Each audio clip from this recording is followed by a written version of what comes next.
Hello everyone, this is Lala, and today I'm going to be giving my retrospective review of Double Agent. So, when I watched this season as it was premiering live, I didn't really care much for it because I didn't find the cast to be that interesting.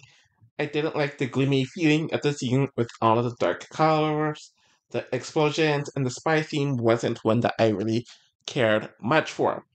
But obviously, after a season finishes airing, you become more distant from it, especially if you haven't watched it since. I rewatched it for the first time last year because I wanted to get more context of the show, where I watched all of the 20s and the 30s, and this was right before a battle for a new champion took place. Then I thought, okay, the season's kind of underrated. It was really the last season that had any sort of stakes to it when it comes to the cast, where compared to the following seasons where everyone, especially the villains, just got along, there was a decent amount of drama, there was some backstabs, and there was some memorable moments in the season. But I really didn't think it was an upper tier season. So once I rewatched it just now, I feel pretty much the same way. I do think that it is a shame that we got the same group of veterans after this for like 2 to 3 seasons, which made things a bit stale. The first half of the season was actually kind of entertaining with all the dynamics happening in the season. There's definitely some memorable fights, there's definitely some memorable game moves, and all of that. But I do have a few issues with the season. One is that the second half of the season gets really, really, really boring. And it's even more boring because they decided to make all of the seasons from this point onwards 19 episodes. Because I'm assuming it was a network request, and the season really did not justify the 19 episode, an hour and a half episode length. So that got really tedious to watch, especially at the end. I still really do not like the skull twist. I feel like it actively makes the game more boring and tried. Since we still had a lot of people volunteering to go into elimination throughout the entire season, but they did try to make it a bit more interesting where there's only 5 skulls, so it meant that the skulls would be filled earlier, but of course there's a few more rounds after that where you could steal people's skulls. So there was that, but in general, the skull twist really just isn't that interesting at all. Another critique that I have about the season is I didn't like a lot of the DQs and quits that happened in the season. Though they mainly took place throughout the first half of the season, or at least the first 60% of the season, I do think that it affected the pacing of the season overall, and definitely not in a positive way. And ultimately, I feel like the casting of the newbies this season is arguably the weakest out of all of the era. 4 seasons. Up until this point, they tended to cast a lot of the rookies that knew one another. Obviously, we had that for Road Rules and the Real World, but when those shows were canceled and we entered Era 4, they cast a bunch of rookies together from the UK reality shows. One of them knew one another. They cast a bunch of Big Brother people in a bulk for a few seasons, and they continued that trajectory. But with Double Agents, not only did they really cast people from the UK and people from CBS shows, but they started casting a whole bunch of people from around the world where one, English isn't their strongest language, two, they don't know anyone, so they're not going to be as interesting, they're not going to feel as comfortable making any alliances and stuff like that because they don't know anyone. Three, they're even more disposable because of the fact that they know no one. Four, they kind of fall out of the dynamics of a lot of the cast because they're kind of just on their own island. And then there's the linguistic issue as well. And they started putting people on who weren't even on reality TV before, so they're putting like wrestlers and stuff like that. And this just really sets a bad precedent for the next few seasons, especially because there are 10 rookies. And it says a lot that only one of them really came back. And they did try with the second one, but that person got DQ'd very early on in the next few seasons that they were a part of. So, anyways, while I don't think Double Agents is the worst season, it is far from a good one, really. Cast arrives to Iceland, and the cast are branded as agents, which will be a thing that they push for the next 3 or so seasons, where the winners get a million, though they end up stating otherwise later on in the season. They get to the first daily, which is decryption, where they have to get a code on a capsule, and they have to decrypt it based on the color code that's presented, and whomever does it first within each gender will win. So, Olympian Lolo, who's also on Champs vs. Stars, is getting a lot of hype, and Anissa is tired of getting cut right before the final, which doesn't stop here. Nicole is helping Lolo right off the back, where it seems like they're in some sort of pre-game alliance, maybe. And we're told that Leroy and Cam are planning on moving in together after the season. Anissa wins out of the women. We hear Fessel talk about how his not well-off family, and CT accidentally throws a shoe behind him, which hits Wes in the face. And this is hilarious. Michi was homeless. Leo has a family that he's trying to not lose it for. And we do have Fessel winning it for the men. The season is in pairs, and Anissa did the best out of everyone, where she gets the first choice as a partner, where she does choose Fessel, where he's not looking forward to that. Everyone decides to pair up, and I think most likely will not go over the season when it comes to the pairs in the season in extensive detail. But for now, it is Tori and Corey, Teresa and Jay. CT rejects Cam, which you will definitely remember, as he ends up pairing with Ashley. Kyle's with Nanny, Devin is with Nicole, Natalie is with Wes, Amber is with Darrell, Gabby is with Leo, Josh is with Cam, Leroy is with Casey, as Josh intentionally pairs up the two so they can spread their numbers. Tula and Joseph are together, though she calls his name wrong. Lola and Nam are paired. Nelson and Amber M, Michi and Liv are all paired together. Fessel and Anissa are the double agents, and everyone else has to go vote in a pair to go into elimination, where they cast their votes in secret, where the double agents have to choose the other opponent. TG tells them that the stupid ass skull twist is back, and there are 10 skulls, so you need to get a skull and also keep it. Wes tells Natalie that she is aligned with. Wes is telling Natalie that he is aligned with all the guys this season, and he's telling Natalie that Leo and Gabby are easy first week targets, which Leo knows since they are a worky team. Nam and Lolo are getting along really well, which we know will change as the season goes on, and CT and Ashley realize that they have targets on their back since they are the only pair with 2 winners, and CT isn't really worried about it. Big T is politicking, my bad, and her partner Joseph is sleeping when they are in the designated isolated club, as they couldn't go out due to COVID. And Casey tells Amber that she watched her BBC season, so she wants Amber in the Big Brother alliance with herself, Josh, and Fessel. And she also wants Nelly and Wes out. Wes already knows that the Big Brother alliance are coming together. Cam is talking to the woman about her story migrating to the US from Jamaica with her entire family, where her grandmother brought all of them over, and then she shoplifted to support the family, which caused her to get deported. It's a really nice moment, and she's talking about black women and having to be strong all the time with Anissa, Nani, and Ashley. And she does want Anissa to have her first win here.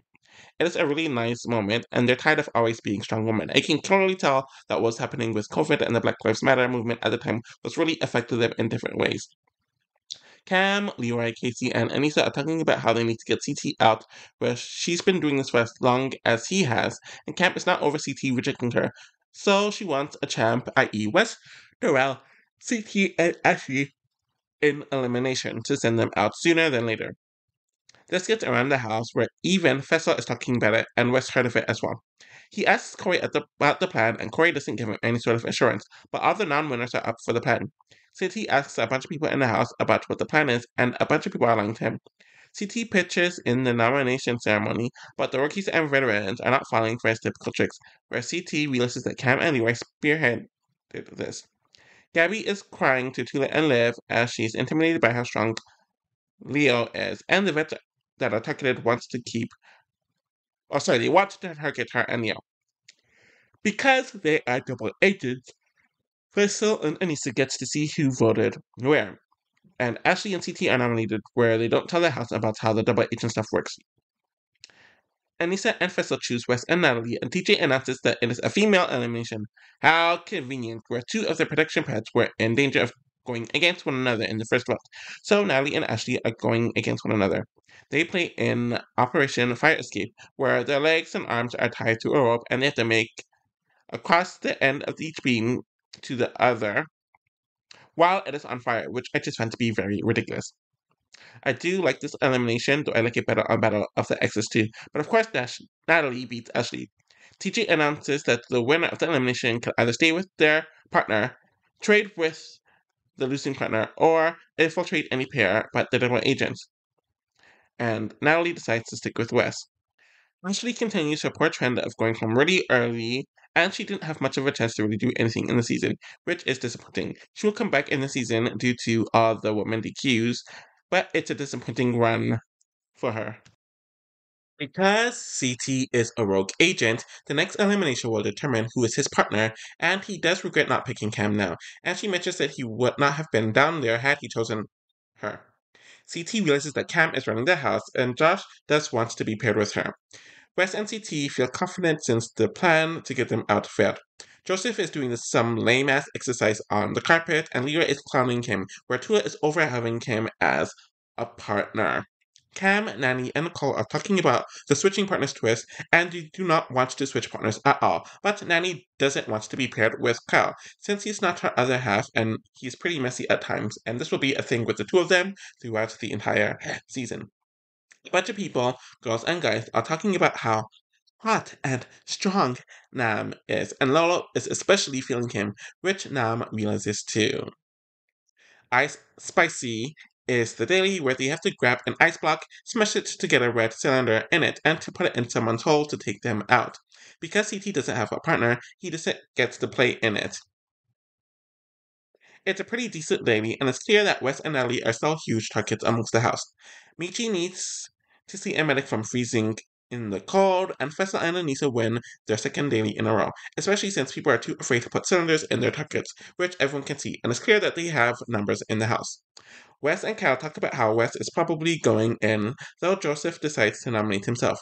Corey and Fessel talk about Wes and Joseph being target, and Fessel wants Wes to be the house vote, so they can nominate Devin, who is aligned with Wes, and Fessel doesn't want to go in himself unless it is a hard brawl. CT and Wes are campaigning to them, and the edit is essentially clowning Wes, so things aren't going his way here.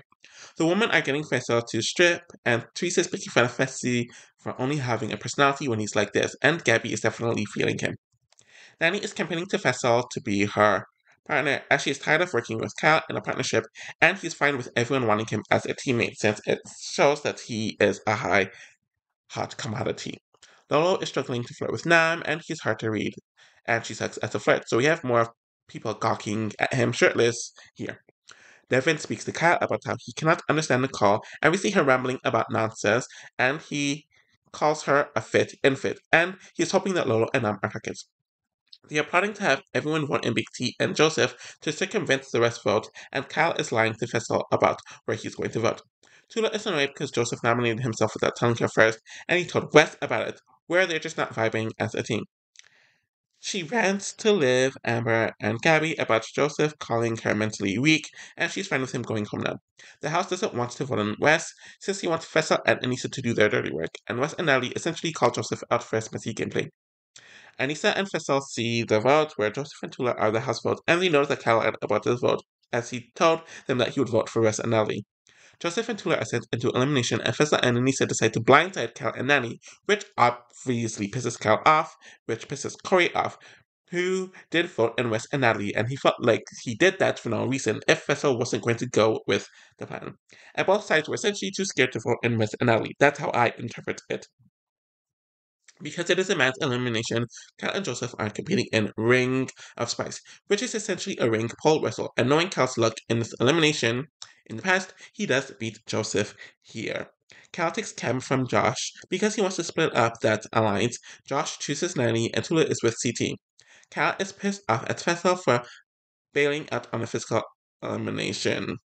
Joseph seemed very aloof, which could have been entertaining, but he knew little to nothing about the show and had no connections at all, and it seemed like he cared much about it. He tried to have some sort of a tiff with West, but didn't lead too much anyways. I'm fine with him never coming back, as he's one of the prime examples of random people getting cast to be fodder. He did his elimination in shorts in Iceland, which is cold.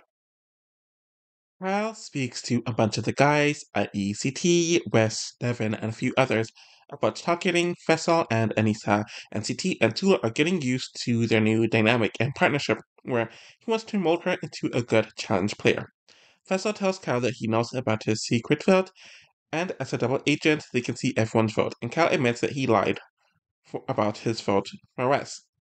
Kyle outs that the stupid brigade plotted for the House to vote Wes in, and Wes knows that Nelson and Corey also voted him in. Kyle and Fessel are going back and forth, where Kyle calls him a pussy because he didn't go into a physical elimination.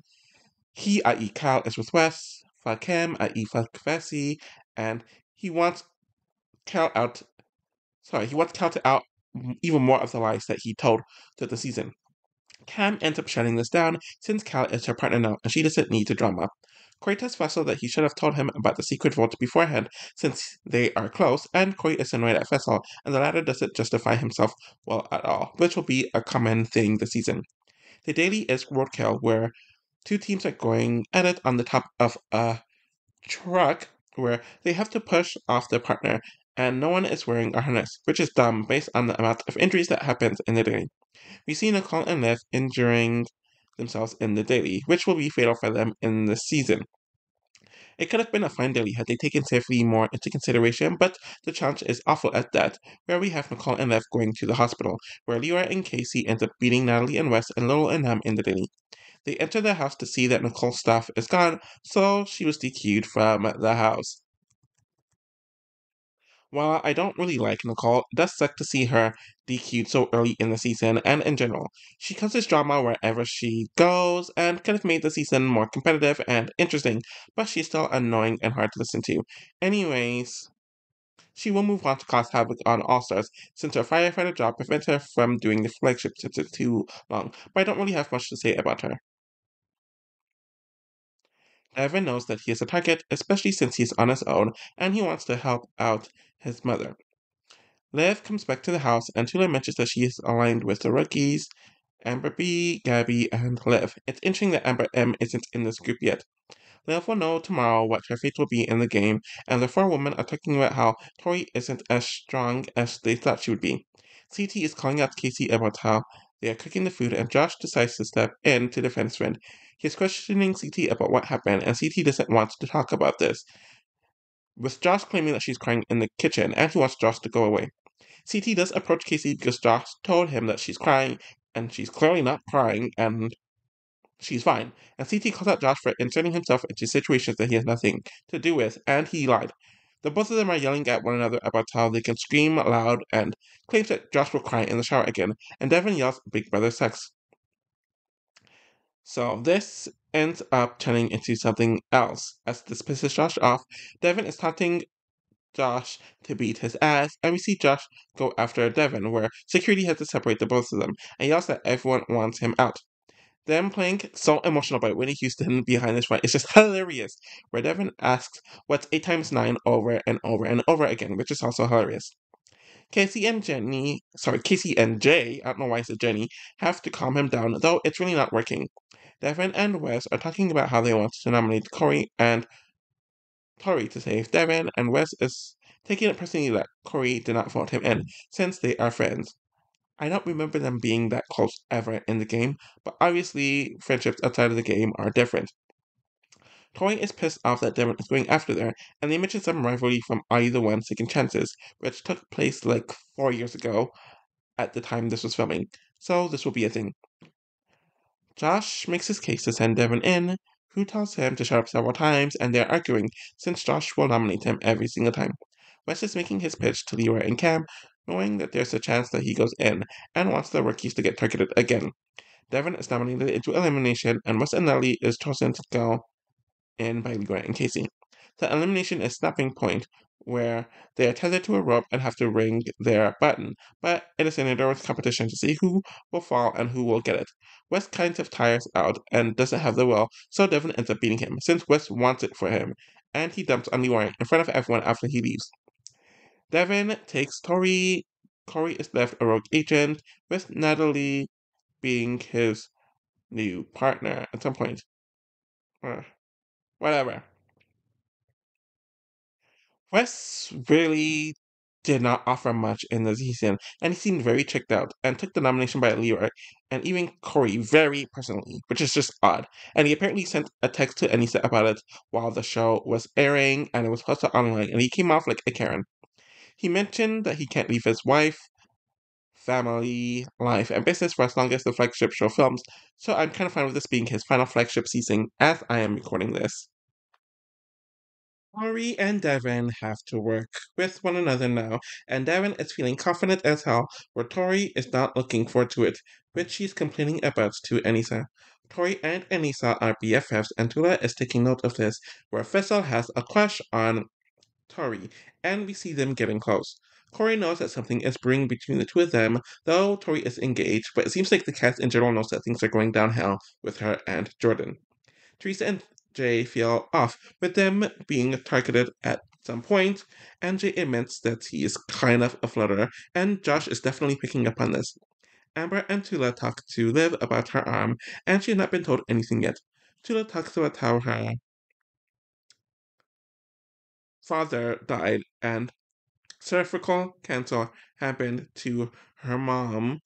Her father passed away when she was 17, and when her mother died, she was given up in the UK at 8, and then her brother also passed away. Devin, at this moment, decides to pick a fight with Abra M, where everyone is taking part in this nice somber moment, since he sees her as a snake and she dares him to make her leave. He just really ruined a nice moment. It's honestly annoying as F.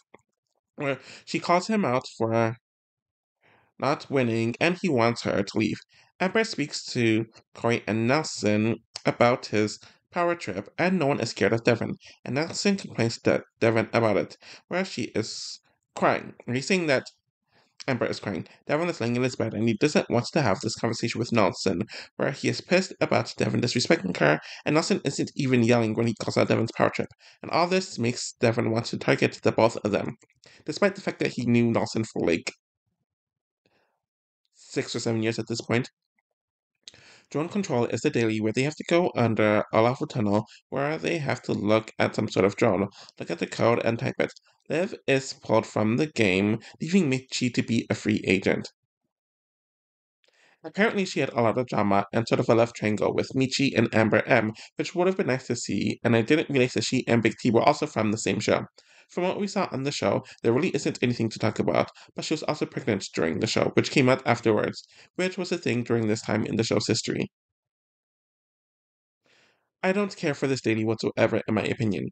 Tori and Devin win the daily, and they are the only ones who win the daily, and Amber knows that she's in danger. And Tori and Devin really are in two different alliances. Tori wants to go in against Amber M since she could beat them, and she wants to get out the rookies. Tula is overhearing it, and she takes it personally that Tori and Anissa are calling people weaker. It isn't the nicest thing to say, but acting like it's the meanest thing to say is ridiculous, and some people are weaker than others. That just is what it is. Devin's targets are Josh and Nani, Casey and Leroy, Faisal and Anissa, and Amber and Doral, since he's so anti-Big Brother, which he's been consistent about since season 31, a few years prior. All three of Faisal, Nelson, and Corey agreed to go to the final together, since they are all best friends, and Faisal even went to Corey's gender reveal party, but Faisal knows that they have ties to people that he doesn't have, and this clearly is a setup. Corey tells Devin that she wants to protect Anissa, Corey, and Leroy, and Devin wants to save Cal, CT, and Nam, where Josh and Nani and Amber and Nelson are left, but Corey wants to go in if it's a hall brawl. Fessa is getting to know Gabby since Tori is with Jordan, though Fessa was still with Haley at this time, where he even was calling her during his phone calls throughout the entire season. Tori tells Josh that Devin wants to throw him in, and Devin better let her get a skull. Josh tells Jay and Casey that he's going in this, and Josh asks Jay if he's close with Devin, where Jay says that he's not as close as he is to Josh. There's some awkward tension between them, and Casey's trying to manage it, and the both of them are snipping at one another, where Jay is not a pussy that he could just talk to any type of way. And Josh doesn't like the energy that Jay is giving him, where Josh threatens to make Jay and Teresa the house vote, and Jay assures him that he is with Josh. All this is just really, really, really unnecessary, and neither one of them come out looking that good in it, though Josh obviously looks worse here. We have Josh complaining to Nanny about Jay, and Nanny is trying to calm him down, but Josh wants to see Jay in an elimination. Nanny calls Jay over, and Josh immediately walks away. At the ceremony, everyone knows that it is a guy's day since the two women were just DQ'd, and Nelson tries to save himself and Amber. It is clear that Nelson or Jay is going in, and Nelson knows that he's probably going into elimination, where he should have chosen someone who had better ties and is larger. Josh wants to get his first skull, and Fessa is encouraging him, but once they see the eliminations hall brawl, Fessa begs Tori to go in as they are walking in, though Tori wants to go in if it's a girl's day. Amber and Nelson are nominated into the elimination, and Fessa and Anissa are voted into the elimination, which shocks a bunch of people. Nelson is pissed because his friend essentially wants him to go home. Corey is pissed off because one friend is stabbing him in the back, and Josh was robbed of a chance to go in, which Fessa knew about it. Fessa gets unnecessarily dirty in this hall brawl, pulling off Nelson's goggles and putting sand in his eyes. Nelson, of course, loses to Faisal, and he brushes the ladder off when Faisal tries to hug him. Faisal partners with KC, Leroy partners with Anissa, and Michi partners with Amber M. Nelson was pretty quiet in the season up until this point, and he probably should not have gotten involved with Amber and Devin's beef. But getting scumbagged by Faisal like this was very hard to watch. But he did something very similar to Corey in Invasions, and he and Fessa apparently had some sort of fallout in between seasons, so it wasn't like they were the closest ever. He will be back, and this will definitely be a storyline for him going forth into his last few seasons, though it did make him somewhat redeemable after his awful antics last season. A lot of people have smoke for Fessel when they come back to the house. Corey has some words with Fessel since Fessel needs to stop using the word friend, and Fessel mentions that he was losing a friend regardless, so he might as well have gotten a skull, and he would have never sent Nelson in himself. Corey says that he doesn't give a shit if he fucks with him or not, and he has a lot of strikes against him, where Fessel mentions that he didn't think about it since either Nelson or Josh was going home. A lot of the cast mentioned online that after this tiff, Fessel and Corey were back to normal like a few minutes later, and a lot of people thought that it was weird on Corey's end, despite all the talk that he did here and in the confessionals throughout the season. Josh decides to tag in, and he wants some of that scab of Fessel's too, calling out Fessel for making a selfish move, where Corey mentions that Josh wanted to go in. Josh yells at Fessel about how he took his chances from him, and he wanted to go in since he, i.e. Josh, felt comfortable in something physical. Fessel yells that Josh is always scared of going into elimination, and he's scared every season. So he needs to stop acting hard, and he kind of has a point with that. Casey is annoyed with this, and the entire house is eavesdropping on this, and Josh calls Fessel out for abandoning Anissa. Tori jumps in to mention that she was doing Josh and Fessel a favor, and she realizes that this is backfiring on her. Devin arrives, and Josh just wants him to go away. The rookie woman and Tula are talking about how Tori and Anissa are condescending, and they need to come up with a plan to send them both in against one another. Anissa and Tori talk about how the move backfired since she didn't expect Fessel to leave Anissa, where Fessel and Casey are enemy number one now, and Anissa also mentions Teresa being a close ally. Remember this for later. Tula speaks to CT about hating the term layup, and she wants Tori and Anissa against one another, where he reports this to Devin and Cal, where Devin is fine with going rogue. Before they move on to the daily, a third woman is DQ'd from the game, where Natalie is taken out of the game. Natalie had a good start where she won an elimination against Ashley and was performing well enough in the dailies, but of course her time was cut short, and we didn't see much of her after that. She revealed that she was taken out because she was pregnant, which is par for the course for this era of the show, but she never got another chance, and it shows how they struggled incorporating Survivor alumni on the show. Due to three women getting DQ'd and so early on in the season, Ashley is brought back to the game, and she usually stays on location for a bit whenever she's eliminated. So this kind of just makes sense. And she is partnered with Corey. The daily is Agent Down, where they have to balance off to hold the ledge while the partner has to pull the rope before they have to hold onto the partner, where it is a battle of endurance. CT and Tula win the daily over Jay and Teresa, and she has a power trip. The plan for an Anissa and Tori matchup is now in place, where she wants it to be a blindside, but knows that it will be easier to get Anissa to be the house vote, and she wants to go against a rookie. Sorry. She knows that it'll be easier for Anissa to get voted in by the house over Tori, and in Tori's pitch, she mentions that she wants someone she could be beat, voted into elimination, and she wants to go against a weaker rookie, where she and Anissa are talking about it, and Tula is taking this personally. Honestly, this really isn't rude. A lot of the rookies are smaller in size and they are inexperienced, so they would be weaker. I feel like Tula's taking this personally because she knows that fits her more than anything else, despite her not being a rookie. So Tori ends up telling Amber M this, and it's really not the best thing, where people are talking about Tori's arrogance, Casey's trying to keep Josh and Fessel together. Anissa and Tori mentioned that in the worst case scenario, they're going against one another, and Anissa and Tori are pitching to a bunch of vets so they can save themselves. I don't know when Anissa and Tori became friends because on the last season they did together in Dirty 30, they disliked each other a lot. So Lolo is worried about getting frozen out, and this should be a continuous thread this season with her, and CT mentions that he will help her get a skull. Tori and Anissa are somewhat going back and forth with the rookie woman in the deliberation, and Anissa is worried about what is about to happen, where Teresa is playing both sides with Anissa and Tori and the rookie woman. Anissa and Leroy is the vote, and CT and Tula choose Tori and Devin to go in, and it is a woman's elimination, so Anissa and Tori are facing an elimination against one another. Asset destruction is the elimination where they have to pull a rope with a container of crates where they have to throw the ball against 13 asset targets, where the rest are solid.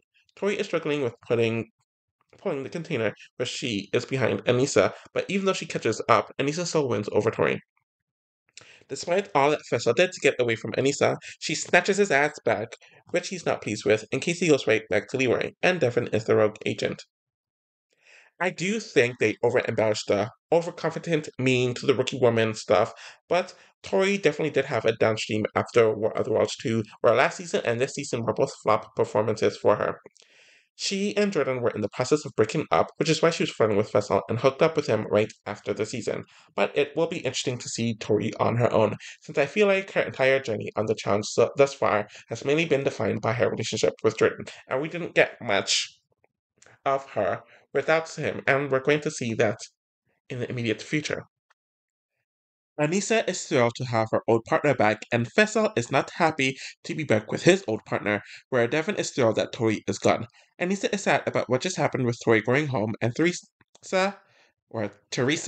is still trying to balance things between the sides of the house. Though Nanny trashes Teresa to Cam and Lolo, since Anissa is her new friend, and let Anissa get sandbagged, since Teresa knew about the plan, and Nanny saw this on Free Agent and Battle of the Exes 2, which Nanny is correct about. Lolo speaks to Teresa about wanting to see where she lies, and Teresa mentions that she couldn't tell Anissa she's going in. Lolo mentions that Teresa plays a different way than she says, and Teresa is getting very defensive, and she wants her to shush it, and Lolo mentions that several people are talking about her.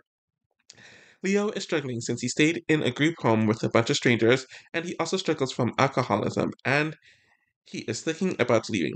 In the very next scene, we then see him leaving the game, and it's the best for him, his wife, and son. And TJ is very nice about all this. He didn't do much in the season. There was that moment with Wes in the beginning, but it did seem like he and Gabby were easy rookie targets.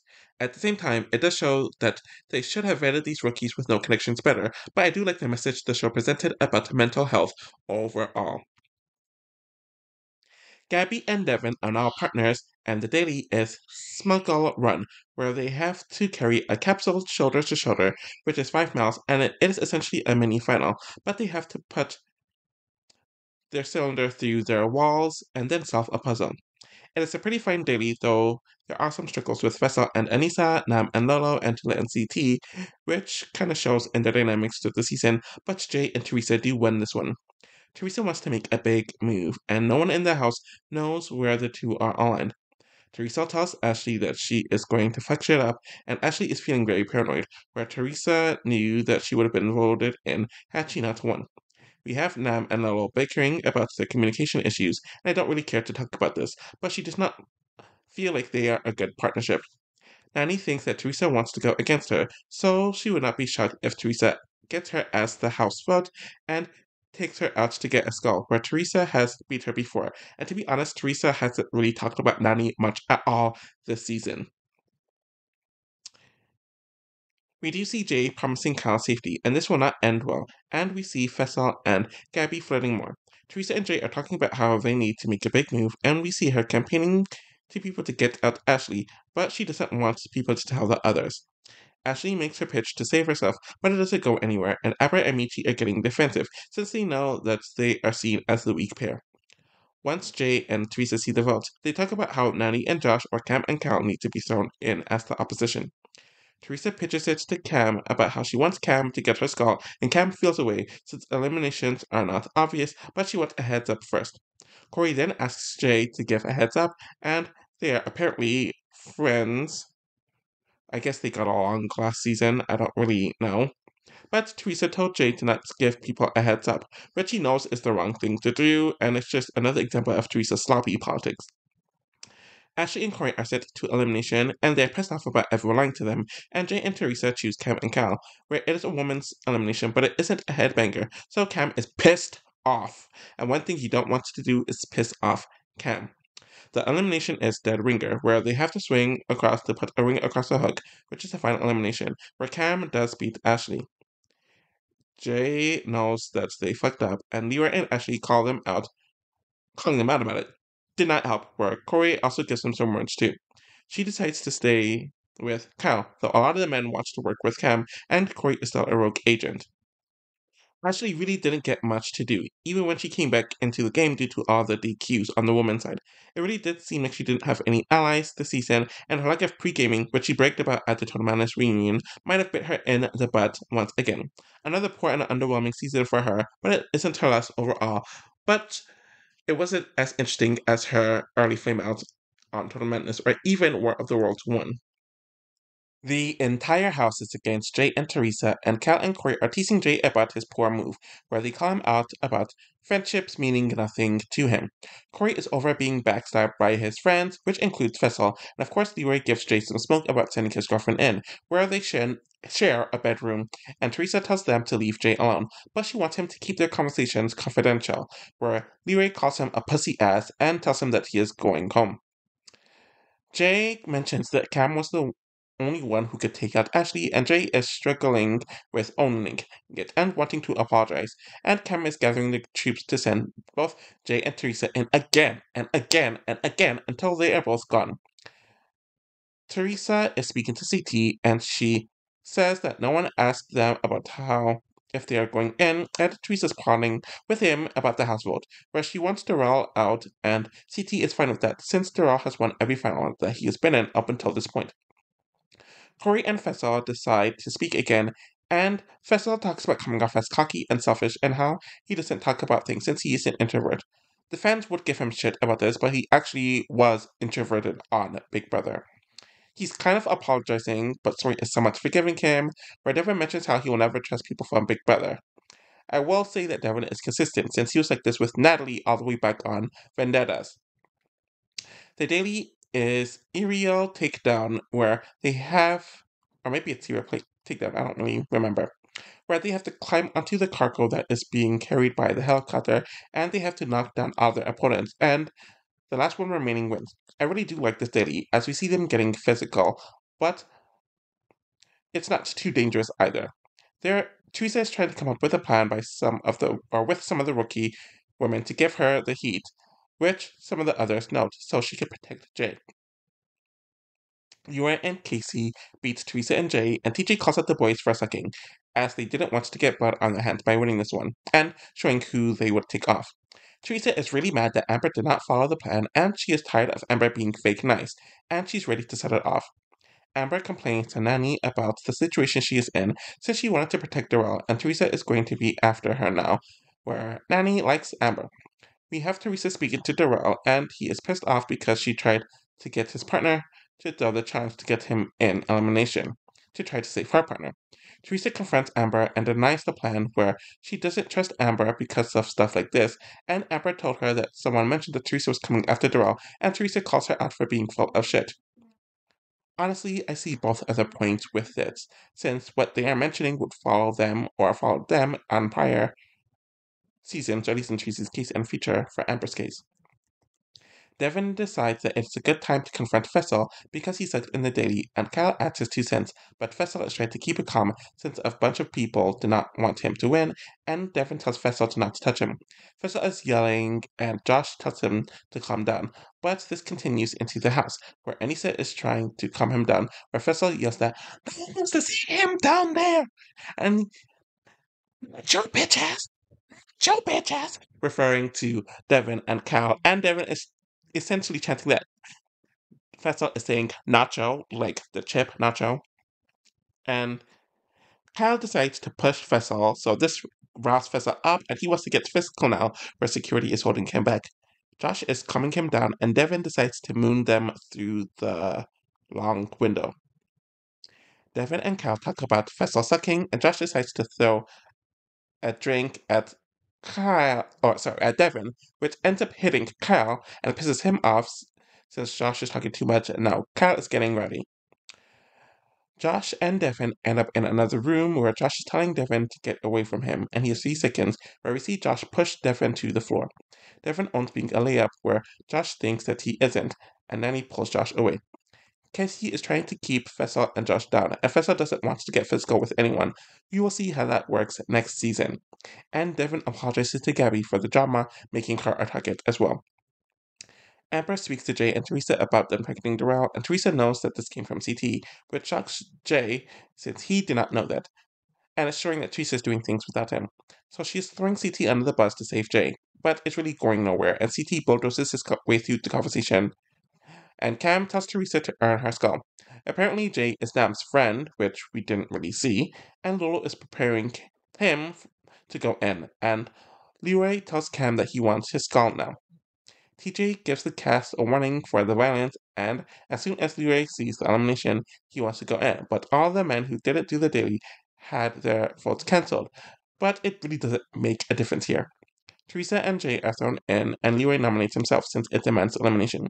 They play in Fire Escape, which is the same elimination that Leroy did on Battle of the Exes too, but it's twice as long, and Leroy blows through the elimination, where Jay had no chance. I think they mentioned that it didn't even last a minute, or it lasted barely over a minute. The elimination was less than a minute, and Leroy sticks with KC, where Teresa is paired with Corey. Jay always finds himself into some drama and a political mess, which makes him a good casting choice. It seemed like he had some friends here compared to last season, but not any sort of strong allies, where we saw the Josh thing, and Teresa dragged him into some mess where he was trying to play the middle. It's another early boot for him, but he wouldn't be on the next season, so you won't have anything new in his next appearance when we eventually get there. Of course, Leroy and Cam are happy that they both have their skulls, and Annie is happy too. Cam wants to send Teresa in against Lolo or Casey, but she isn't sure if it's going to be a girls' day, so she wants to wait until there's a girls' agent so she can know for sure, which is smart. Lolo is annoyed that Nam is kissing up to the side that doesn't fuck with her, though that's actually good gameplay, but she doesn't see the game that way. And she's getting paranoid about how they won't send her down to get a skull, and CT tells them to get their shit together as a partnership. Corey wants to get his skull. Michi doesn't know what's happening, but he's thinking about getting a skull. Devin and Cal are hoping to pin Josh against Faisal to get the latter out, but they know that it won't happen because Josh sucks, which is true. Josh is still holding onto Faisal and Anissa blindsiding him, and it's clear to me that he's kind of creating this storyline or this feud with Faisal for a storyline. Josh, Fessel, and Amber are talking about their alliance, and Josh wants to win an elimination and his money for his Cuban immigrant parents, and Amber is stuck in the middle between Big Brother, which also includes Lolo, and the rookie woman, which will come into importance in a few episodes. All Brawl is the daily where it is a mud pit wrestle daily, which is always fun. Lolo and Anissa are arguing during the daily since things got too physical, and Anissa is just rolling it off. Cam and Cal win the daily, and Cal thinks that he won it on his own, which Devin is clowning, but CT essentially threw the final round since he knew that Tula wasn't beating Cam. Amber M knows that she and Michi are in trouble since the both of them are seen as weak, and Amber B knows that she has to turn on the newbies. We have Anissa and Lolo complaining about their physical situation, where they got into it during the challenge, where Teresa realizes that Lolo is not a challenger and it's just way too intense. Cam tells Kyle that Josh and Nani approached her to go in against Amber and Michi, where Kyle wants to screw people over instead of making allies, so he still wants that Fessel and Josh plan. But Cam doesn't want an entire alliance after her that she's kind of working with. Kyle is campaigning to people to get Anissa and Fessel voted in, and he blatantly tells Anissa this, where Nani and Josh talk about wanting their skulls. Amber tells Tula that she has to vote in Amber and Michi, and Tula doesn't want to vote them in either, but the tone of the conversation switches once the other Amber arrives, so she knows that Amber B cannot be trusted. Amber B told Kyle right before the vote to not expose her vote, which will only make Kyle want to do it even more, which she tells Cam about. Anissa and Lolo do end up making up, and Amber M and Michi is voted into elimination, and Kyle and Cam choose Josh and Nani to go down. It's a men's elimination, so Josh and Michi play in asset destruction, where the balls are heavier than last time, and they have to solve a puzzle beforehand. Josh wins his first, and as I'm recording this, his only elimination over Michi, but the edit clouded him for doing so, so they made it look not impressive, and Michi is eliminated.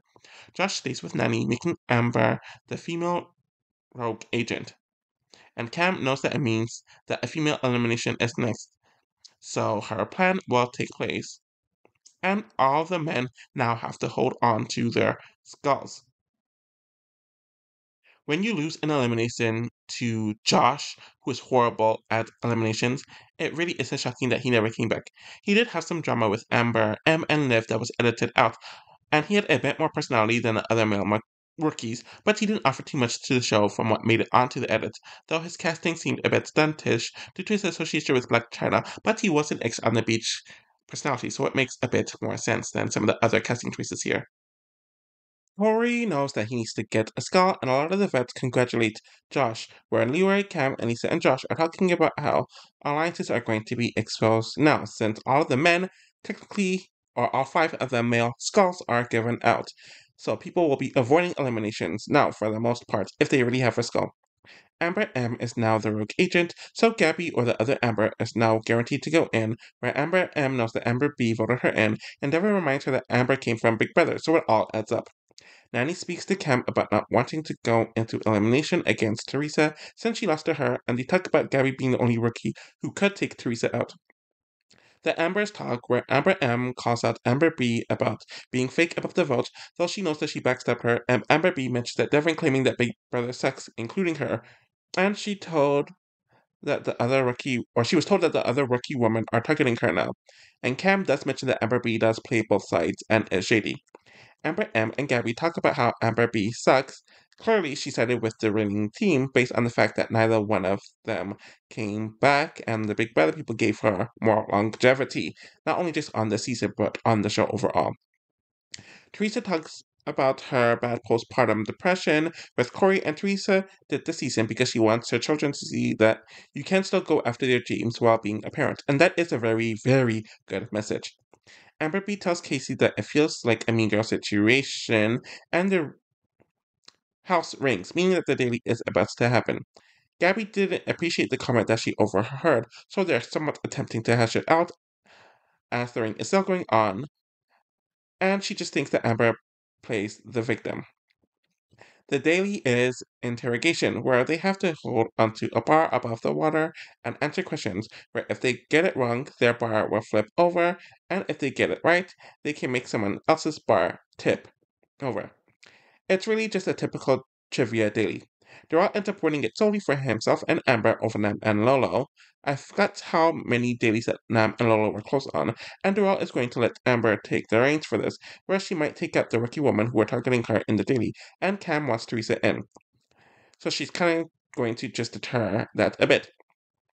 Gabby and Amber M is complaining to Cal about the other Amber, but they come to the realization that they need to send Teresa into elimination. Amber B is fine with Teresa being here over Gabby, and Nani tells Amber that Teresa is an athlete and needs to be taken out, where Lolo and Casey are the only ones who can take her out athletically. Amber tries speaking to Gabby, where she mentions that she isn't going in because Teresa does rub her the wrong way too. Though she clearly needed to be pushed to do that, and Teresa is speaking to Nam about how she knows she's going in, but she needs a skull anyways. Amber speaks to Casey, asking her if she feels comfortable going in against Teresa, and Casey does feel fine with it. Nani and Teresa kind of chirp at one another, but everyone is pretty silent during the nomination/deliberations. Teresa and Corey is voted in by damn near the entire house, and Daryl and Amber sent in Casey. Daryl thinks that Amber should have sent herself into elimination, where the woman plays snapping point, where they have to run to grab their rings and put it on a pole, which is tied to a harness. It's a fun enough elimination that we saw earlier in the season, and Casey easily beats Teresa. We have Teresa announcing her retirement, and she also mentioned that the harness was too tight, where this season gave her closure that her pregnancy halted regarding the show where she got pregnant right after Exes 2. Casey stays with Leroy, forcing Amber M to partner with the cursed Corey. It was fun to see Teresa return as a wife and a mother, where it had been about 6 years since she last did the show.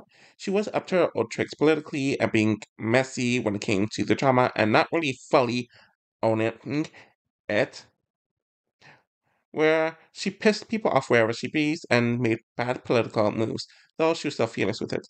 I'm fine with her relaxing to her comfortable life and not coming back, since she at least knew when to move on from the show. But I do know the show either gave or reactivated a lot of her entries that she struggled with, so it's for the best, and she didn't even care to show up for the reunion, so she was just over it. All of the Big Brother people, i.e. the vets, ones have their star, and Amber B wants to get her star next, and people talk about Corey being cursed since all of his partners keep on getting eliminated. CT and Devin talk about how they are all going to vote in Josh because it will be the easiest to take his skull, where Fessel and Gabby are flirting with one another, leading them to kiss.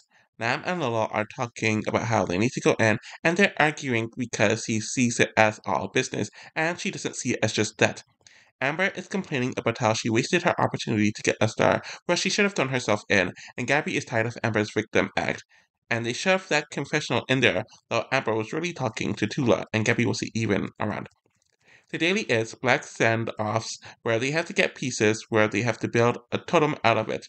The big alliance are helping one another with their pieces and hiding their ops pieces, but it's a decent enough daily. Devin and Gabby end up winning this daily, and Devin wants to help CT and Nam get their skulls, and Fessel knows that it is a girl's day, and Devin is not going to let him get another partner that isn't Anissa, though Josh is of course worried. Gabby wants to send in Nanny and Josh, and I'm over really hearing about the skull talk, where Corey wants to go in, and Amber might have to go in with him if it's a girl's day. Gabby talks about how she wants to send herself down there, but Devin does not want to do that, since if it's a guy's day, he could be in trouble, and Josh deserves his karma. Devin is talking about if anyone doesn't vote in Josh and Annie, they are on his shit list, so he's just being really petty and arrogant about this. And Josh walks into the conversation to call Devin out, where Devin tells Josh to leave several times. The entire house, mainly Tula, interrupts them to stop arguing, and people wonder why the last several seasons have been boring as fuck. Gabby snaps at Devin for being a selfish ass since she wants to vote in herself. Nani is complaining to Leroy about not trusting Devin and how he still has no power, despite winning the daily. Lola and Nam are campaigning to Casey because they want to go in to get to their skull, and Nam wants to change partners, and Casey doesn't intend on doing that, and mentions that neither one of them understands the game, and no one cares to help the two about their issues. We see Nam and Lolo arguing yet again, and I don't give a shit about this, though the house is definitely spying on the conversation. Devin is shocked that most of the house did not vote in Josh and Annie, as Amber and Corey are voted in, where they mention maybe throwing in Tula or Amber, but Gabby is not interested in this, and she is dabbling about getting her skull. It is time for the elimination, and she refuses to go into the hall ball, but she gets clowned by this, where Amber and Darrell are thrown in, and she's pissed off about being blindsided. Amber B's pissed off. Nanny and Josh are snapping at the power couple because they weren't chosen for the elimination, and calls Devin all types of corny and pussies.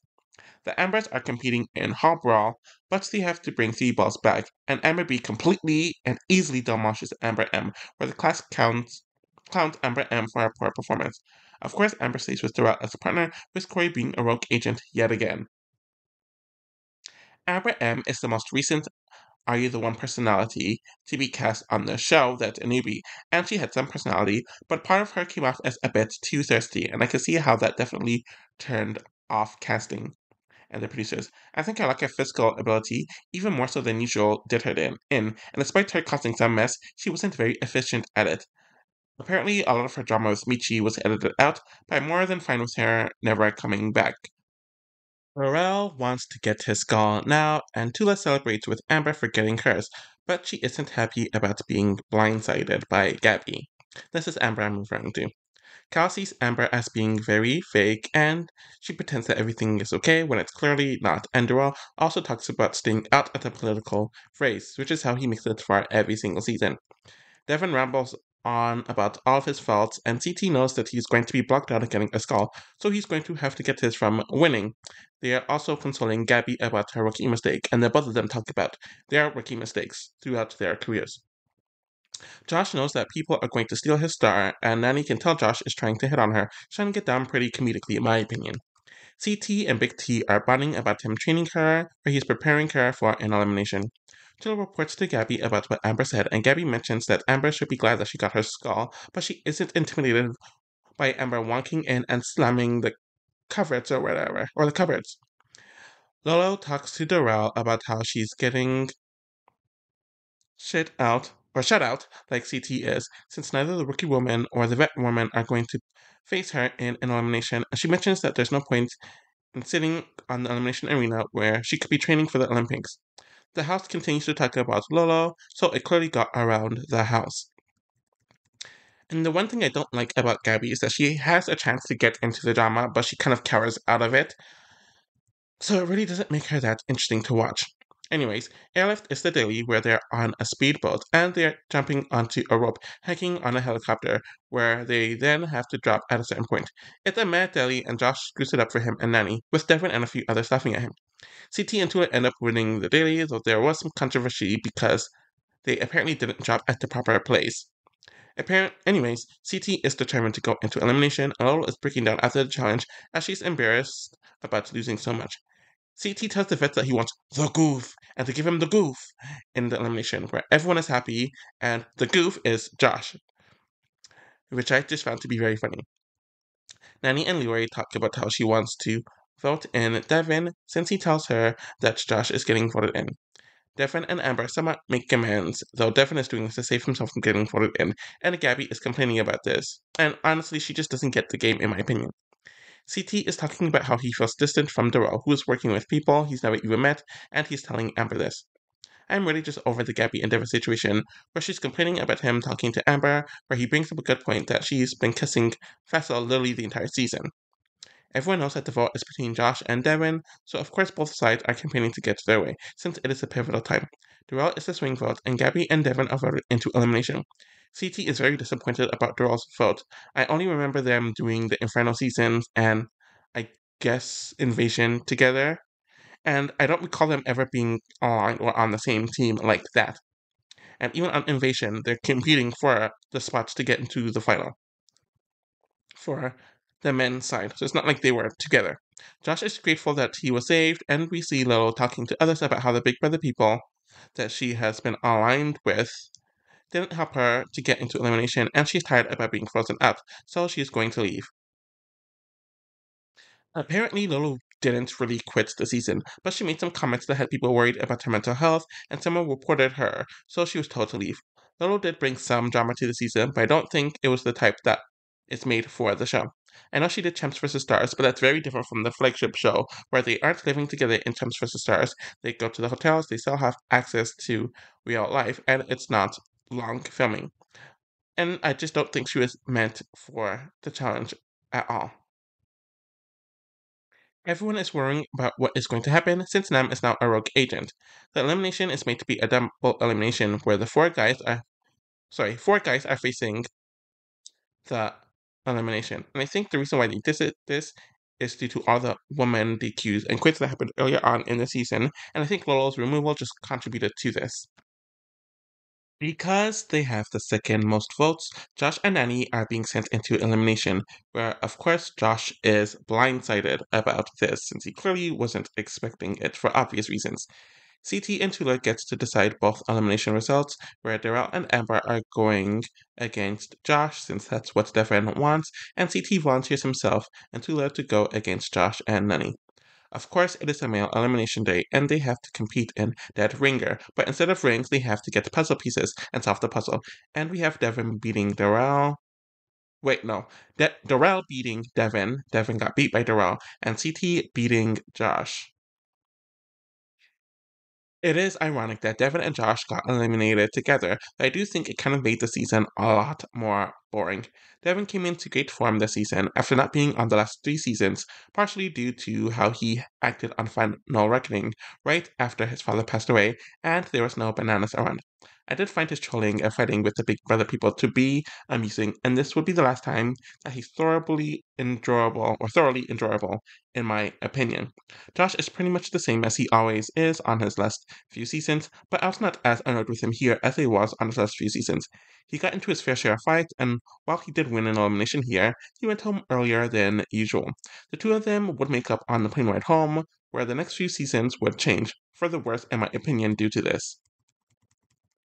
A lot of the men are not happy that multi-time champions, i.e. Darrell and CT, have skulls, and CT chooses to take Chem, making an obnoxious declaration about it. Tula is pissed off, justifyingly, and Cal is pissed off that CT stole Chem after promising him not to, as they're kind of allies this season, but Darrell and Amber do end up staying together. Kyle chooses Nani as a partner, and Corey chooses Gabby, who is not thrilled about this since Corey is cursed, and Tula and Nam are forced to be partners.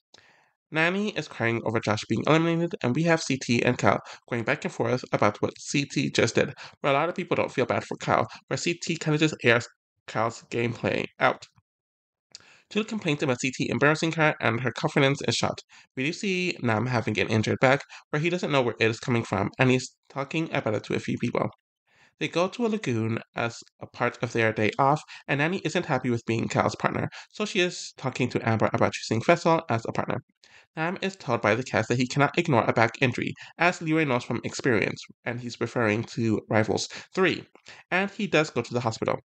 CT and Tula finally decide to have a conversation, and she tells him that she doesn't care about him switching partners, but the delivery was awful, and then she ends up crying to him because she wanted to quit throughout the season, and she didn't want to let him down. She cries about friends not treating people like that, and she needs to realize that CT isn't a friend. But CT tells her that she's not made for the final. He then yells that she does not need him, and the conversation turns left, where he promised to stay with her and did the opposite, where he doesn't want to tell his son that he lost because his partner couldn't finish the final. The both of them are yelling at one another, and she calls him a liar and a piece of shit, so the non-apology that CT gave backfired heavily here. Nam comes back to the house after getting a huge injection, and Leroy is fine with his partnership with Casey as he wants to end his final season with her, and she mentions that they don't need to talk much, but they just work together well in the challenges. People are wondering why the challenge bell didn't go off in the morning or the afternoon, and it's the evening now. People then realize that it is a night challenge, and Nam is DQ'd from the game. Nam is nice, and he performed better in some of the dailies than I remembered, getting close in a decent amount of them, and then winning one. I think he won one. I don't remember for sure, to be honest.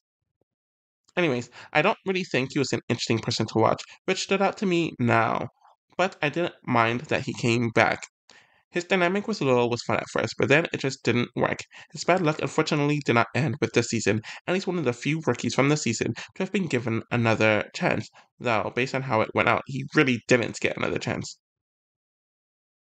Survive the Night is the daily, or the nighty, I guess, since it's not in the day, where they have to endure a bunch of nasty tasks like eating nasty food and holding a bomb as they are locked in a cage and solving codes and tied to their partners. I actually really do like this daily, and I wish they did this more.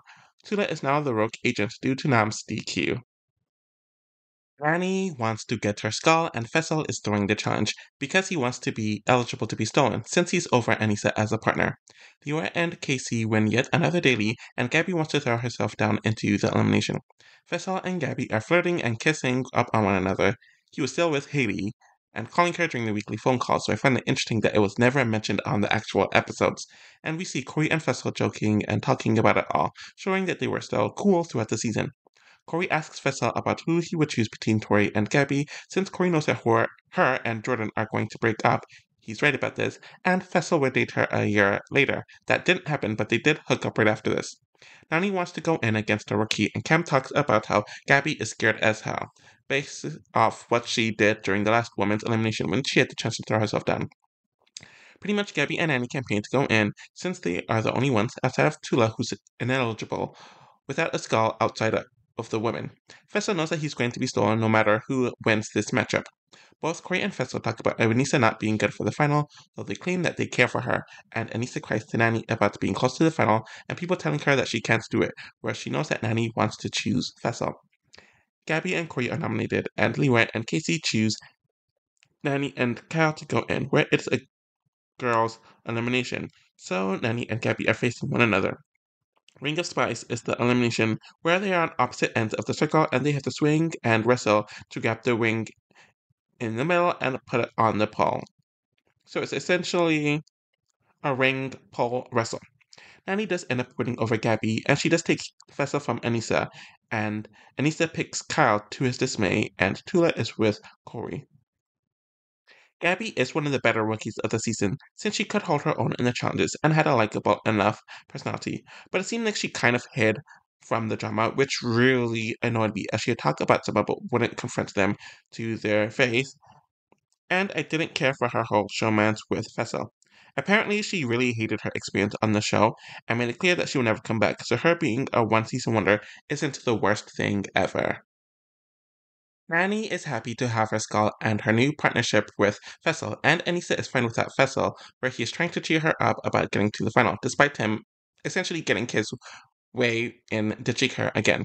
Anissa and Cal are having some issues being partnered together, and he apologizes for calling her dead weight, which I think he called her that last season, and trashing her due to voting him in at the first elimination. And Cal knows that their skulls will be up for grabs, so they need to win. Doral speaks to Leroy about staying out of the elimination so he and Amber can go to the final, as they are the only original partners still together. And apparently Leroy and Doral are friends outside of the game, which I never knew about.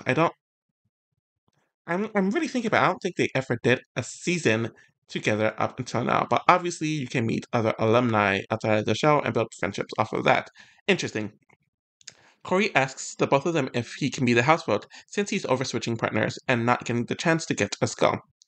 Yue and Cam are talking about being worried about who will be sent in if Anissa and Cal are voted in, so one of their teams need to win the daily so they can protect one another. Corey and Anissa are talking, and he would be fine going in against Kyle, where Anissa would have to go into the elimination. The daily is undercover, where they have to dive deep into the cold water, where they have to follow a line, where they have to take their 6 code rings, but they cannot come up for air, and then they have to decipher the codes with the rings. This daily isn't one of my faves, where being underwater for so long and deep underwater just creeps me out. And we also have Fessel accidentally kicking Nani and blaming her for them being DQ'd, which just shows how horrible he is with partners, especially on this season. And CT and Cam as a partnership really isn't going as well as they thought that it would. Anissa and Kyle end up winning the daily, so the house plan to vote them in got fucked up, and they are pissed that Leroy and Casey picked them first in the daily so they could fail.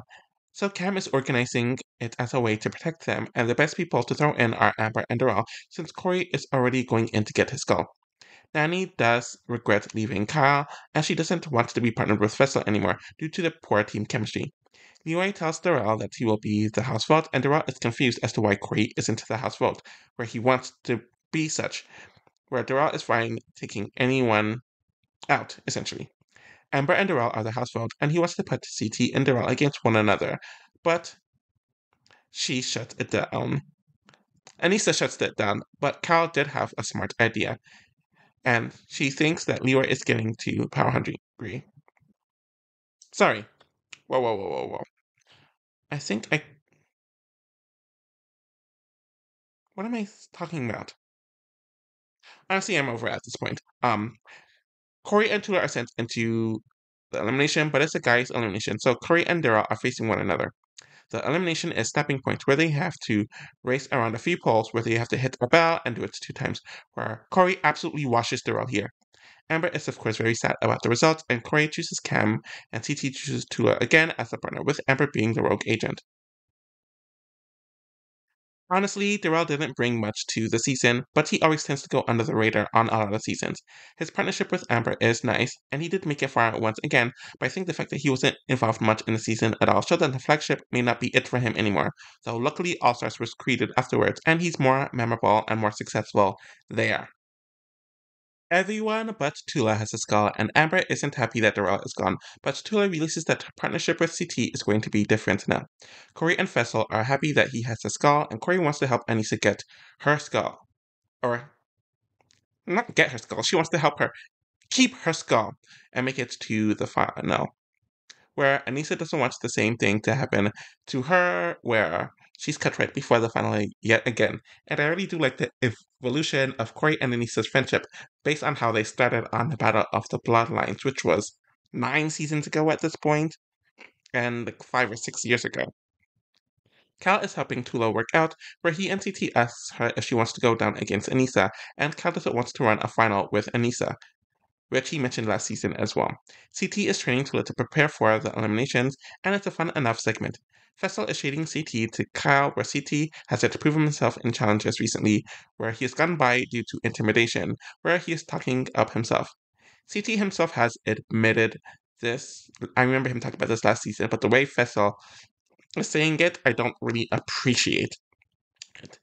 Nani is over being with Fessel completely, since he's not good in a team partnership. The daily is spy dive, where they have to be 15,000 feet in the air to jump from the plane to the floor so they can memorize the puzzle and do it on the puzzle.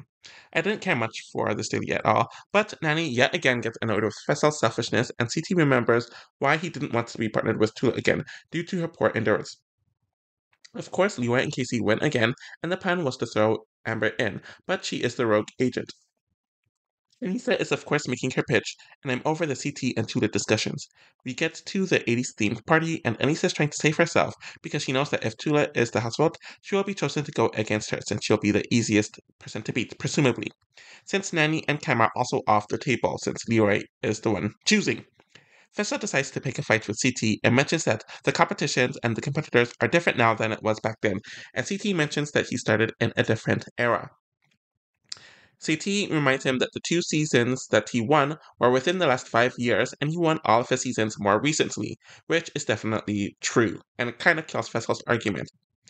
Fessel is sure that it's a wrap if he's not in a snow final again, and CT tells Fessel not to go here, since he didn't want to go there when they were wrestling in the second daily, when they were on that truck. Fessel calls CT pressed, bothered, and worked up, and is wondering why he is so worked up. And CT makes fun of him for being in a tutu and hiding behind the girls, where CT rips his wig and outfit to yell at him some more. CT knows that Fessel is the new guy trying to make a name for himself, and that's why Fessel did everything he did this season.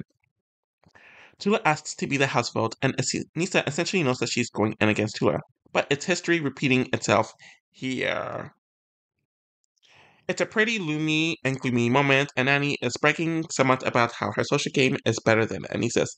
She is tired of people disrespecting her, and she paved the way for all the women here. People realize that CT wants to use Anissa to get rid of Tula, but Kat is more than thrilled that his partner is going into elimination. Anissa is facing off against Tula, and the elimination is Fire Escape, where, of course, someone of Tula's build is going to thrive in this elimination more than someone who is of Anissa's shape. Anissa does leave giving a motivational speech, and it's glad that all the women left are women of color. So this is clearly something that the women discussed at nauseum in the season, though they only showed it a few times, and it makes sense based on what was happening in 2020. Tula stays with CT, causing Cal to be partnered with Amber, I think. I don't really know for sure. Sorry, it causes Cal to be back with Nani again, according to my look on Wikipedia. It's the same old story with Anissa at this point, with her getting cut right before the final, since no one wants to run a final with her due to her lack of endurance. I did find her dynamics with Fessel to be kind of interesting, with him trying to get away from her, but she was just so clingy to him and she just kept on dragging him back, but she definitely went to the wayside as the season went on. We know that Anissa will be back and nothing will stop her, but things will somewhat be a bit more interesting for her in the future, since she does make it to a final soon after this.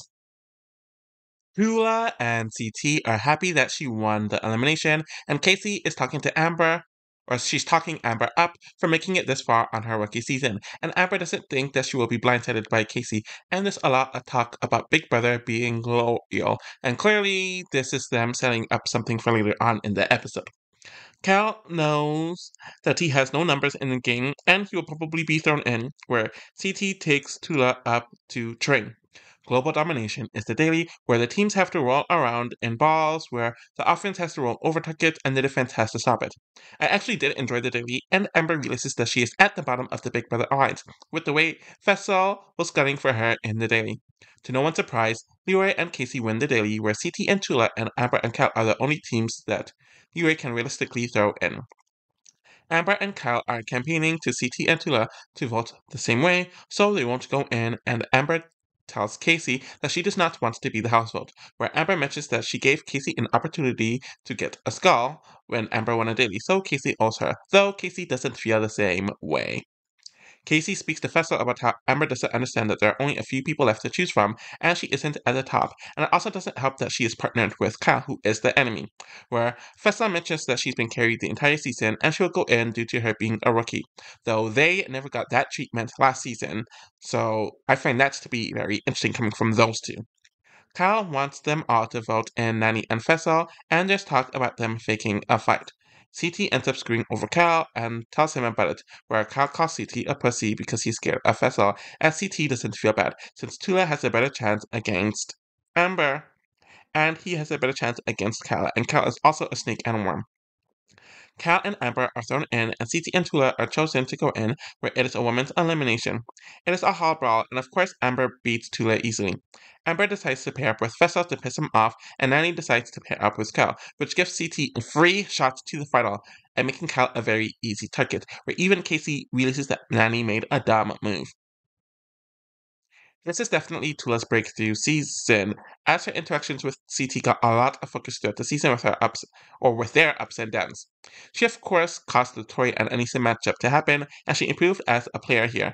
I do think that this is probably Tula at her most interesting, and while they do prop her up as a big player, I don't think she's ever going to be an actual threat to win, but I don't mind her as a side or supporting character. Nanny does not want to be with anyone else but Kala, and Cam is teasing them about being stuck together, where Kala is very annoyed. Fessel and Corey know that one of them need to win, so they do not have to go against one another, and Fessel is trying to make good with his partnership with Amber, though he thinks only Casey is a good woman partner. And this is according to Cam. Leroy and Cam are talking about how they ran the season, and they can plan their future together, hoping that they will be the new champs. They are called to doing the challenge in the night, where TJ's at the house, where one person per partnership has to follow him. The other half of the partnership arrives to the daily, where the partners are hidden 500 feet in a volcano via escape the volcano, where they run 5 miles and complete checkpoints before getting their partner and then solving the puzzle. The daily was fun enough, nothing more to say, and Fessel is annoyed that Amber is taking so long, as she is bad at math. Fessel keeps on ranting about how he hasn't been able to compete all season. Honestly, he should be grateful that he's still there with all the stupid and selfish moves that he has made. And many people were booted a lot earlier where they didn't get a chance to compete as much as he did, so it's BS, and his running is very tiring. Corey and Cam win the daily where they agree to throw in Cal and Nanny, and Cal knows that he's going in for sure, and Casey essentially has to choose Leroy or Fessel to protect. Cam and Leroy notice that Casey has been flaky, and Leroy is realizing that he was being played by Casey the entire season. And she realizes that Fessel choosing to go in will cause him to pick Casey as a partner, and he can compete in the elimination. The house is arguing with Fessel, mainly Nanny and Cam, about how he needs to go into the elimination since he wants to choose either Casey or Cam as his partner, and he's always complaining about his partners holding him back. And she's tired of them talking shit about their partners, and by she I mean Cam, where Fessel knows that they're just mad that Leroy is going into elimination, or that's his perception. Cam does end up cheering up Amber, though she's doing this so she could get Amber's vote. Corey is also pushing Professor to go in since he's essentially positioning himself to get deals from everyone in the house. And Leroy, Kyle, Nanny, and CT come up with a plan to vote in Fessel as the house vote, and Cam volunteers herself to go down, where Corey and Fessel will have to go against one another. Cam doesn't like the idea, and Leroy did way too much, and Casey wrote a note to read. Sorry, Fessel wrote a note to read to everyone apologizing for being arrogant and why he should go into the elimination, where the edit and cast is absolutely clowning him. Amber is supporting Fessel, though she definitely misses Darrell as a partner, and Fessel thinks that she's making it all about her. And Corey told Cam how hard he worked to protect Leroy, so she doesn't want to sandbag Corey, despite handshaking with Cal, so the couple do feel bad about this. Cal does get backed up here, and he's really hurt that his friend Cam turned on him, and Cal and Faisal compete in the hall brawl, where Faisal chucks over Cal, who gets injured after the first round, where he's DQ'd due to his finger pointing the opposite way. Where Faisal is paired with Casey, Leroy is paired with Nani, and Amber is paired with CT for the final. I do think Cal was a lot more interesting this season, and where he got into a few fights with Fessel, CT, and a few other people, and he was definitely at the bottom of the season. I found it to be a lot funnier this time after his last few relatively forgettable seasons, in my opinion. It is crazy that we're close to the end of Cal's run on the show as I am recording this. I was shocked to see how hurt he was about Cam and Leroy this season, which I really wasn't expecting coming from him. Everyone is, of course, happy to make it to the final, and they're all having a good time. The women talk about diversity, and this has been mentioned a few times over the season, and I can only imagine it was discussed a lot while filming. Where CT and Amber mentioned that he would take care of all the puzzle stuff since she just has endurance, and Fessel regrets taking out Nelson early in the season, though Corey wants to beat Fessel specifically. Leroy and Nanny are glad to run the final together, and Leroy is glad to run his final. We all know that this isn't his last season with Nanny, since they did the real world season together a decade ago. Casey and Fessel are very confident about them winning the season, and people are talking about Casey and Fessel's huge arrogance. They are now at the final, where they get $900,000 for winning, and one pair will be eliminated after day one of the final, where second place also gets $100,000. They run across a few paths and rocky hills for several miles while going through a few checkpoints. They have to do this first mission of the season where the men and women have their own heats. CT wins the men's heat and Amber wins the women's heat, where she does the best out of everyone and she has the chance to change partners, but she doesn't take it. They have to run to get and look at puzzles, and despite Casey and Fessel being in the lead at this point, Casey injures her knee, where she has to be checked by the medic. The cast makes it to the second checkpoint, where they have to eat a bunch of gross food. When Casey and Fessel arrives, he refuses to eat, even though Casey, the one actually injured, is eating. Fessel knows that they're going to get DQ'd whether he eats or not, and she's getting annoyed with him for not eating. CT and Amber win the second checkpoint, and they sabotage Cam and Corey. So you have the cast clowning Fessel about his refusal to eat to his face and behind his back.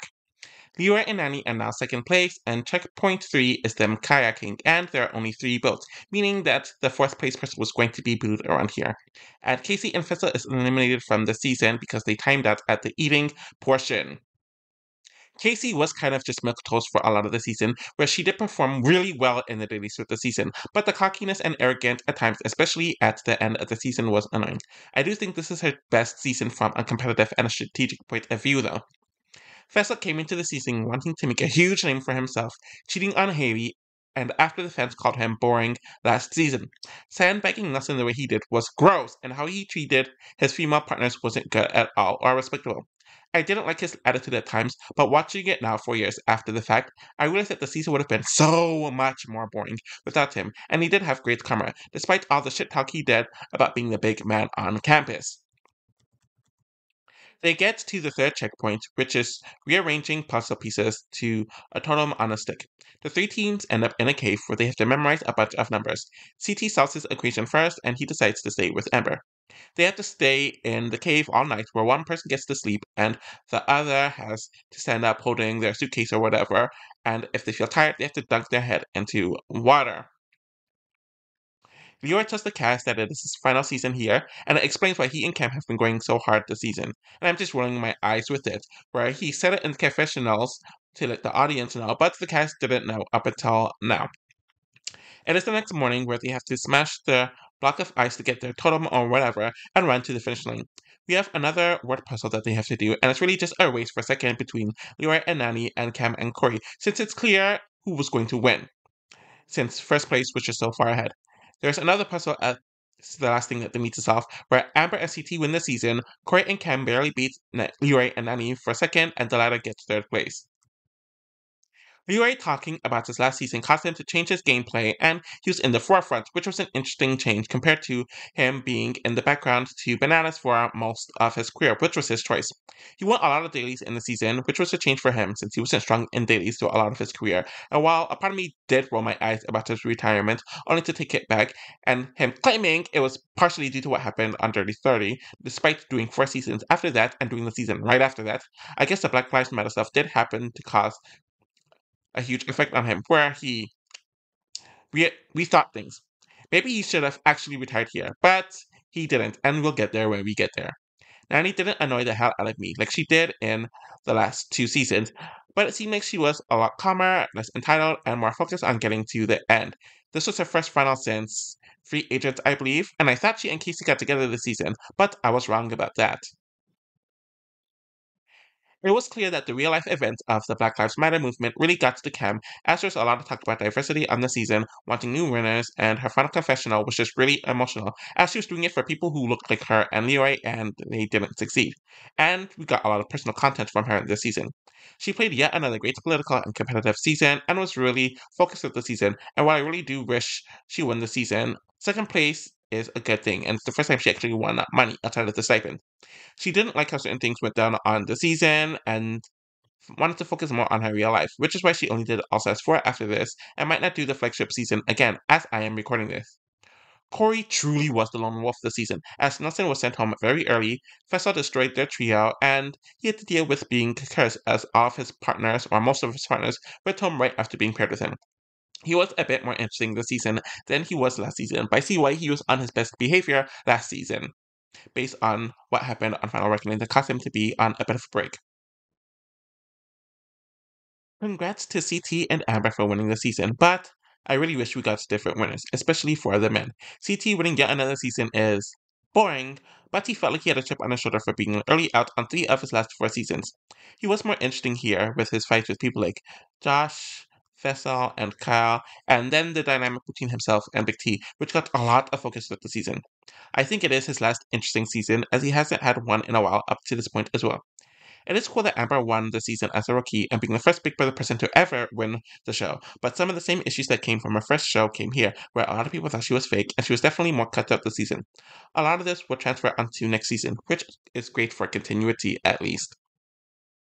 It is time for the reunion, and Fessa and Anissa's dynamic is talked about throughout the season, especially with the reunion, and Anissa is very annoyed with him. CT and Cam in the first daily is discussed, and she didn't appreciate being rejected, and CT admits that he thought Ashley was better. Corey talks about being cursed in the season, and he actually did start questioning himself.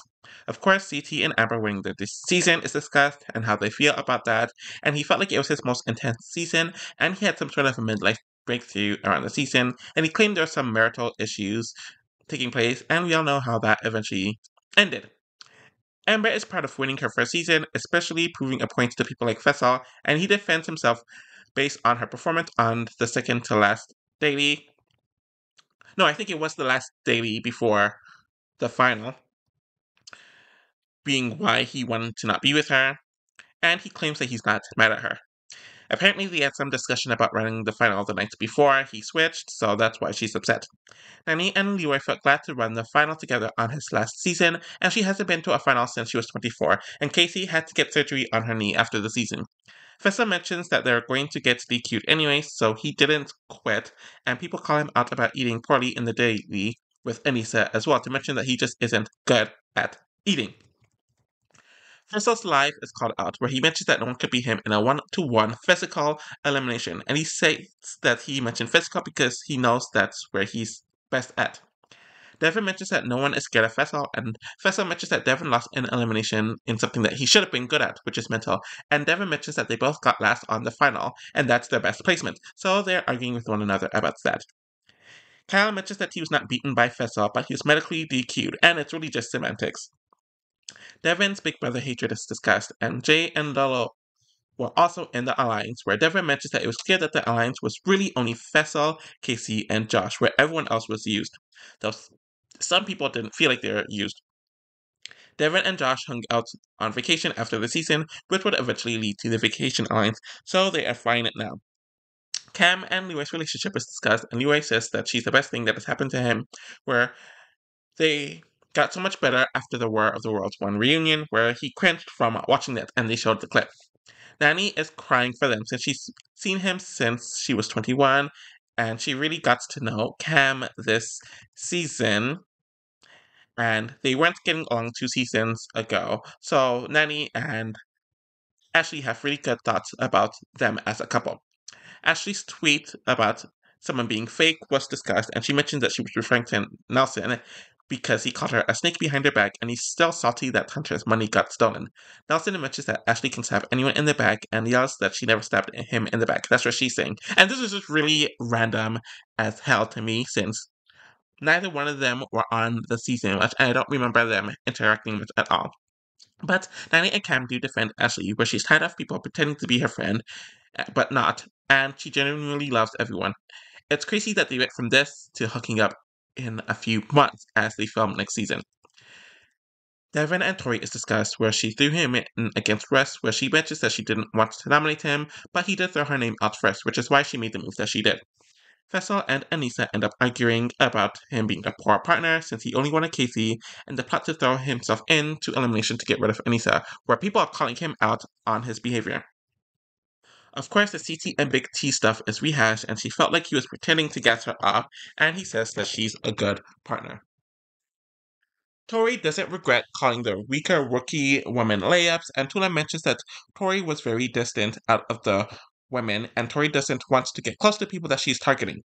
Amber M calls them out for being mean girls, and Anissa refuses to be labeled a mean girl, where neither she nor Tori were malicious, and Amber M apparently shaded Anissa and Tori on the Challenge podcast. And I forgot it started this season. I thought it started next season, and they do apologize. Amber M and Faisal argued on Twitter, where he called her a layup in response to her calling him out for calling her that, where he hasn't won yet. Tori and Faisal's supposed crush/affair is discussed, where he saw her as a dope girl from the beginning, and he called her beautiful as well, and she didn't realize he liked her until after she was eliminated.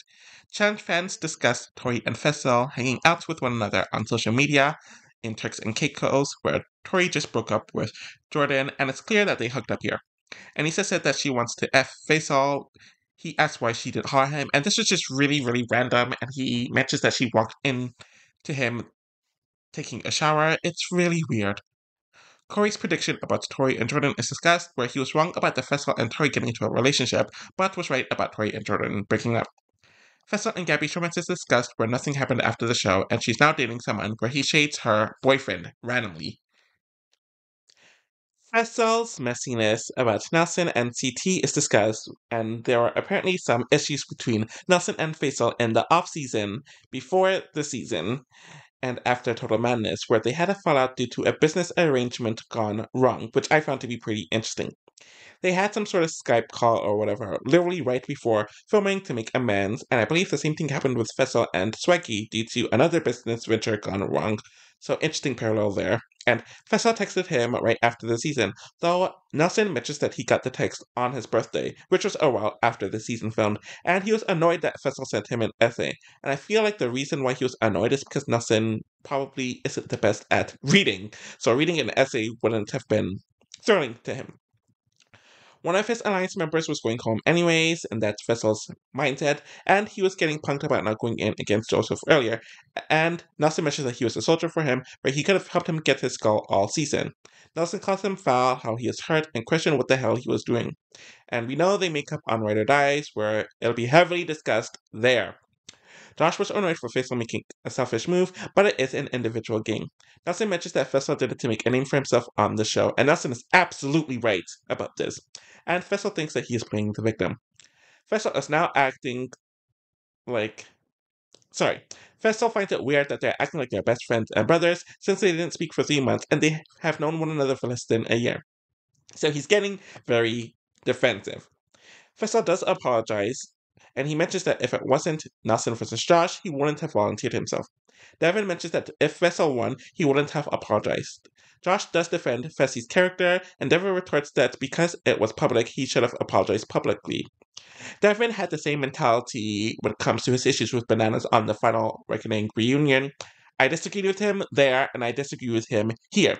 Fessel mentions that it isn't genuine if he did it publicly on Twitter and not text him, and I actually do agree with Fessel here. Nelson does forgive Fessel, but they are on opposites from now on, and we all know that this won't last. Fessel mentions that he only watched the War of the World seasons before doing the show, and he watched some of the older clips of CT since this season filmed, and CT mentions that he was poked because he was called old and out of shape, and Fessel wanted to make a name for himself. Corey calls Fessel self-centered, and he would do better if he was humble. Josh defends Fessel again, and Fessel thinks that he did get humbled because he lost twice. A bunch of people are calling him out about his behavior and actually trying to give him advice, and Fessel mentions that a lot of the fans are calling him out for sucking, and the cast tells Fessel to stop focusing on the fans and what they say about him online, and the cast aren't the fans, and Fessel still thinks that he is the man since everyone talks themselves up about the season. Clearly, Fessel is extremely insecure, and I felt like he wanted to be the villain, but he didn't really know how to handle the backlash of it, which is why he's kind of reacting the way he's reacting.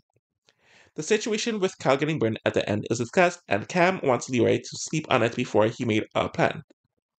Leroy calls Cal a dirty ass player, and Cal gets mad about that because whenever he's turned on by people like CT, they use that as a justification, and it's clear that Cal, even for the last few seasons, has been annoyed about his reputation. Amber M isn't mad at the other Amber turning on her, but she didn't like how Amber went about it since she lied, and Amber B mentions that they really talked game, and she also mentions that everyone lies and she's glad she won the game, but she's not going to be slandered personally outside of the game. Anissa is defending Amber M, and Josh defends Amber B, where Amber M mentions that Josh needs to stop inserting himself in everything, and because he trash talked Amber too. And Josh calls her out for trying to get a comeback, and we all know that failed. Amber B cries as she apologizes as she was going through a lot of personal stuff, and she's glad that she followed Daryl's advice, and Gabby is tired of Amber's manipulation through tears. Jay and Teresa's move is discussed, and he was called out for lying about it, where it did him nothing in the long run, and Jay also mentions that everyone lies. Josh mentions that he never lied, and he starts arguing with Jay because he had a gut feeling about Jay from the very beginning of the season, and he was right. Darrell made a tweet about CT playing the victim since CT never did anything for him on the show, which is what I was kind of referring to earlier. And there was tired of the fans hounding him for not helping CT. Teresa's tweets shading the show is discussed, and many of the women mentioned how she got worse as time went on, despite being a mother and a wife to a rich man. Anissa being underestimated is discussed. We learned that Fessel and Ashley made out, so did Anissa and Tula, Abraham and Michi, Ashley and Tula, and I might be missing some more. Devin sings about Amber M and Michi, and he actually has a really nice voice. Leroy's retirement is talked about, and he filmed this reunion on the spring of 2021 and filmed All Stars 4 less than 2 years later on January 2023. So clearly, he couldn't even last 2 years out of retirement. Cam mentions that she isn't retiring, though she did say recently on Zach's podcast, I believe, that she did step back from the show, and a lot of the cast recorded nice retirement messages for Leroy, so a few people are mentioning that they don't believe him about his retirement. Darrell and CT mentioned that since many people retired and they end up coming back. So, I think it says a lot that this is my shortest review since I believe Vendettas, despite the episodes being 30 minutes longer and them getting an additional 3 episodes. And I think it's because the season definitely kind of just flatlined in the second half of the season. One thing that I do appreciate about this season that I can't say for the following 4 seasons is that it had that format from the beginning, it stuck with it throughout the entire season, and they didn't change it. Since it was a paired season from the beginning, and it remained that from the end, there was no switch up randomly in the season, so they could justify the 19 episode count. But pretty much a lot of my issues kind of still stand. I don't care for the spy theme. I don't care for how they started casting random international people that had no connections. I did get annoyed with some of the veterans, and they kind of repeated this veteran group for another season or two, which definitely made things get old as well. But there's definitely more drama than I remembered in the season. But I think because of it kind of being repeated throughout the next few seasons, people kind of just lost interest in it. And some of these people aren't the most charismatic. So when they're getting a lot of focus and they're not the most charismatic, people kind of just get over it as well. This was obviously the first season filmed after COVID took place, or after it started, my bad, and they had to kind of accommodate around it, which is why they never really went out to go to any clubs. There had to be some sort of distance between the cast and the crew, and the cast and production. They had to sequester themselves for longer than normal, and they had to be very, very diligent. So I do think that kind of affected things as well. In general, yeah, this isn't an upper tier season. It kind of started or continued a lot of the issues that Era 4 would be known for, but it's not the worst of the worst, and it's probably one of the better ones out of the late 30s seasons. I'm not looking forward to watching Spice Life and Alive, but maybe I'll be surprised. Thank you all for watching, and I'll be back with more content soon. Bye!